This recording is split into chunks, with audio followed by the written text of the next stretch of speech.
Satu persatu, agen CIA di dalam Soviet menghilang.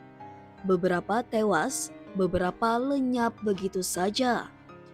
Tapi tak satu pun di Washington tahu biang kehancuran itu sedang minum kopi di kafetaria Langley. Selama hampir satu dekade, bencana intelijen terbesar dalam sejarah Amerika terjadi tepat di dalam markas CIA Langley, Virginia. Aset-aset rahasia Amerika di Uni Soviet lenyap satu persatu. Tak ada yang tahu mengapa, sementara di Moskow KGB tahu persis. Mereka punya mata-mata di jantung CIA. Dan semua itu dimulai dari seorang pria berkacamata bernama Aldrich Ames. Ames bukan agen teladan, dia pemabuk, ceroboh, pernah meninggalkan tas penuh dokumen rahasia di kereta.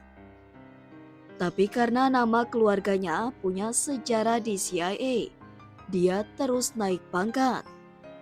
Hingga pada 1983, ia diangkat menjadi kepala kontraintelijen Soviet CIA. Posisi dengan akses ke hampir seluruh rahasia Amerika di Moskow. Saat itu juga, kesulitan finansial meledak. Perceraian, biaya hidup istri baru Rosaria, gaji kecil tapi gaya hidup mewah.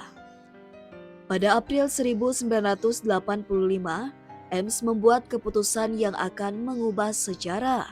Setelah menenggak beberapa gelas minuman keras, dia datang ke kedutaan besar Soviet di Washington.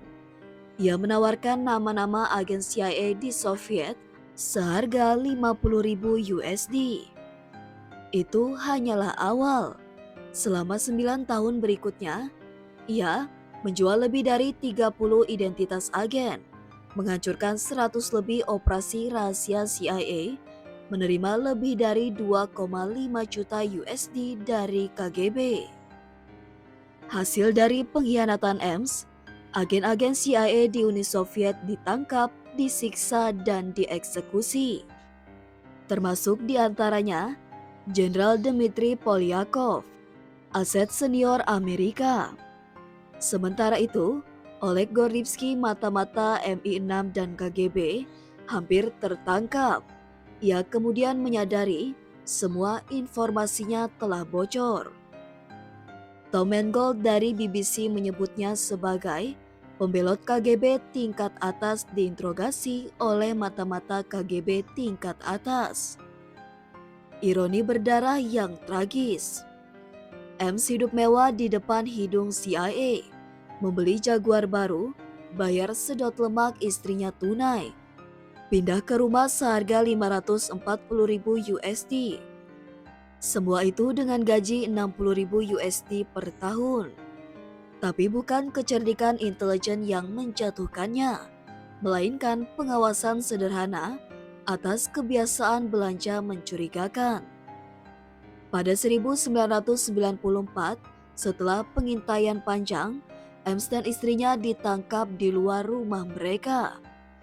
Ames langsung mengakui semuanya dengan satu syarat, hukumannya dipisah dari istri tercinta.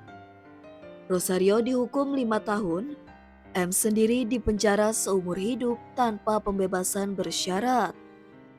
Kini ia mendekam di penjara federal di Terre Haute, Indiana. Agen FBI Leslie Weiser yang menangkapnya berkata, dia tidak pernah menyesal menjadi mata-mata. Ia hanya menyesal tertangkap. Kisah Aldrich Ames bukan sekadar cerita pengkhianatan, tapi juga peringatan betapa mudahnya keamanan nasional dihancurkan dari dalam.